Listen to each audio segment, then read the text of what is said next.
जब भी ये गीत सुनते हैं, जब याद आए, वो जब याद आए, बहुत याद आए, तो भारतीय सिनेमा के सुनहरे दौर के कई भूले बिसरे कलाकार याद आ जाते हैं। आज इन कलाकारों की स्मृतियां सिनेमा प्रेमियों के जहन से धुंधली पड़ चुकी हैं, लेकिन एक समय था जब इन कलाकारों ने धूम मचाई हुई थी। ऐसे ही कलाकारों में एक नाम महिपाल का है।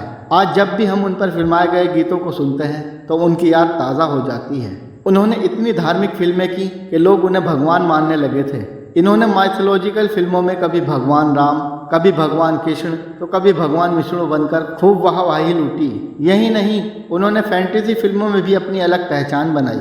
उन्होंने अली बाबा से लेकर हातिम ताई तक सभी रोल किए। इन्हें लोग भगवान की तरह पूजते थे और जहाँ जाते लोग इनके पैर छूने लगते थे, उनके जयकारे लगाए जाते। लेकिन एक समय आया जब वह गुमनामी के अंधेरे में खो गए। महिपाल का पूरा नाम महिपाल चंद्र भंडारी था। उनका जन्म 24 नवंबर 1919 को राजस्थान के जोधपुर के एक जैन वैश्य परिवार में हुआ था। महज 6 साल की उम्र में उनकी मां गुजर गई थी, इसलिए उनका लालन पालन उनके दादा श्री बजरंग चंद्र ने किया था, जो उस जमाने के एक मशहूर राइटर थे। स्कूल पूरा करने के बाद महिपाल ने साहित्य में बीए की डिग्री हासिल की। उन्हें बचपन से ही कला को करीब से जानने में दिलचस्पी थी और पढ़ाई में अव्वल होने के कारण उन्हें इतिहास की गहरी समझ थी। उनके पिता हिंदी के एक प्रसिद्ध कवि थे और समाज में उनकी लोकप्रियता और आदर सम्मान देखकर महिपाल को भी कविताएं लिखने का शौक पैदा हुआ। वह स्थानीय कवि सम्मेलनों में भाग लेने लगे और श्रोताओं को अपनी कविताएं गाकर सुनाने लगे। कॉलेज के दिनों में महिपाल की लिखी किसान कविता इतनी फेमस हुई कि लोग उन्हें अपने प्रोग्राम में यही कविता पढ़ने बुलाने लगे। उनकी कविता के 2 संग्रह फूल आपके लिए और दिल में लिए अपनी सौगात प्रकाशित हो चुके थे। वह कॉलेज के नाटकों में भाग लेते रहते थे और अपनी कला से लोगों का दिल जीत लिया करते थे। नाटकों में उन्हें अक्सर लड़की की भूमिका करने को मिलती थी। एक धार्मिक ड्रामे में उन्हें मीराबाई का रोल प्ले किया था और महिला सुर में कई भजन गाए, जिन्हें दर्शकों ने काफी सराहा। शंकर पार्वती नामक नाटक में उन्हें कामदेव का रोल करने को मिला था।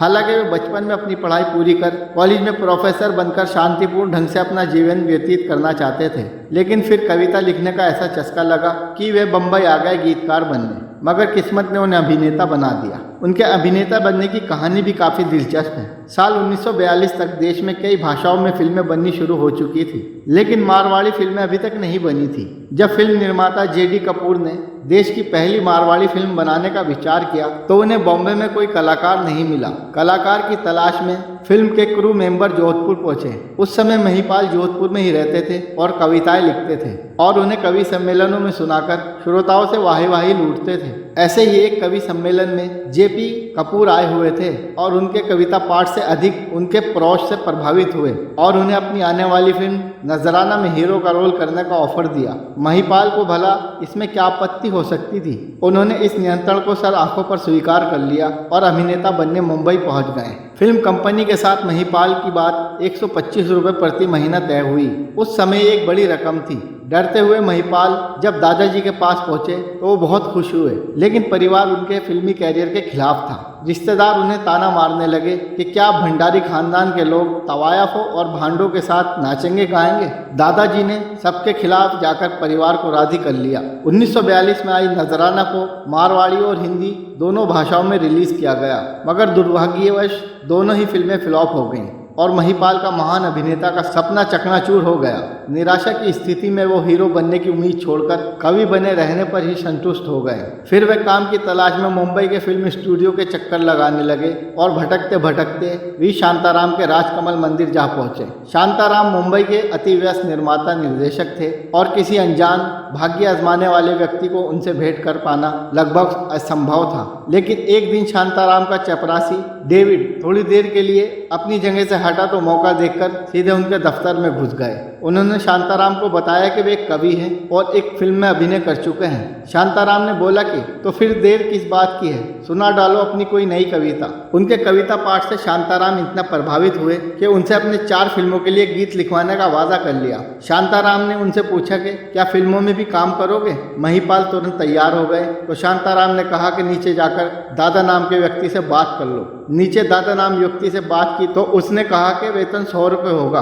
उन्हें निर्माणाधीन फिल्म अंधों की दुनिया में एक रोल करने को दिया गया। उन दिनों राजकमल स्टूडियो के हर कर्मचारी को सुबह 9 बजे से शाम 6 बजे तक स्टूडियो में उपस्थित रहना पड़ता था। यदि सुबह कोई 3 मिनट से भी अधिक देर आता तो आधे दिन का वेतन काट लिया जाता था। इस तरह उन्होंने फिल्म अंधों की दुनिया में अभिनय करने के साथ साथ उस जमाने के popular film maker V Shantaram के लिए लिरिक्स लिखने का भी मौका मिल गया, जो कि बहुत बड़ी बात थी। 1944 में फिल्म माली का टाइटल सॉन्ग महिपाल ने ही लिखा। इस समय इन्हें कई फिल्मों में गीत लिखने का मौका मिला। इसी बीच उन्हें अभिनेता के रूप में मधुबाला के साथ फिल्म दौलत में काम करने का मौका मिला, लेकिन उसके बाद महिपाल के पास कोई काम नहीं था। करीब 11 महीनों तक काम न मिलने से वे निराश हो गए। उसी साल उनके दादाजी और पिताजी गुजर गए, लेकिन एक दिन फिल्म मेकर होमी वीडिया के असिस्टेंट के कॉल से उनकी जिंदगी बदल गई। कॉल था श्री गणेश महिमा फिल्म के लिए। फिल्म में होमी वीडिया ने महिपाल को मीना कुमारी के अपोजिट भगवान गणेश के रोल में कास्ट किया। फिल्म जुबली हिट हुई और महिपाल का कैरियर फिर पटरी पर आ गया। ये पहली बार था जब महिपाल फिल्म में भगवान बने थे,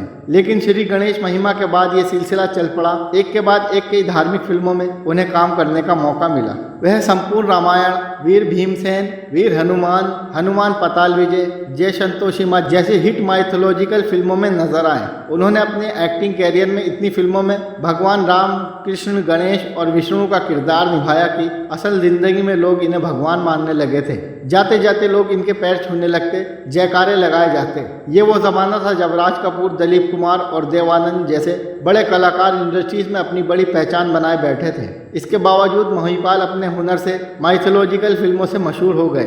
वहीं अली बाबा और 40 चोर, अलादीन और जादुई चिराग, अली बाबा का बेटा, रूपलेखा, सुनहरी नागिन जैसी कई एडवेंचर फिल्मों और Parasmani, Cobra Girl, Jantar Mantar, Arabian Nights जैसी स्टंट फिल्मों से महिपाल एक सुपरस्टार के रूप में उभर कर आए। इन फिल्मों के लिए महिपाल ने फाइट मास्टर अजीम भाई से घुड़सवारी और तलवारबाजी सीखी। 1959 में महिपाल को वी शांताराम की फिल्म नवरंग में दिवाकर की भूमिका करने का मौका मिला। इनके साथ संध्या लीड रोल में थी।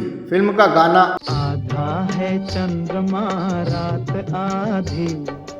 आधा है चंद्रमा रात आधी और हट जा रे नटखट आज भी लोगों की जुबान पर है। इनकी फिल्म भारत समेत मिडिल ईस्ट में भी काफ़ी पसंद की जाने लगी थी। इसी फिल्म से उन्हें देश भर में पहचान मिली। महिपाल ने अपने एक्टिंग कैरियर में करीब 130 से ज़्यादा फिल्में की, जिनमें मीना कुमारी, संध्या, माला सिन्हा, निरूपा राय जैसी टॉप एक्टर के साथ सबसे ज़्यादा फिल्में थी। साल 1986 में आई फिल्म अमर ज्योति के बाद महिपाल ने फिल्मों से संन्यास ले लिया। फिल्म छोड़ते ही महिपाल लाइमलाइट और लोगों की नज़रों से दूर हो गए और एकांत में कविताएं लिखने लगे। उन्हें वॉकिंग का शौक था। वो रोजाना 8 से 10 किलोमीटर चला करते थे। 15 मई 2005 को जब महिपाल टहलकर लौट रहे थे तो उन्हें अचानक दिल का दौरा पड़ा और उनका निधन हो गया।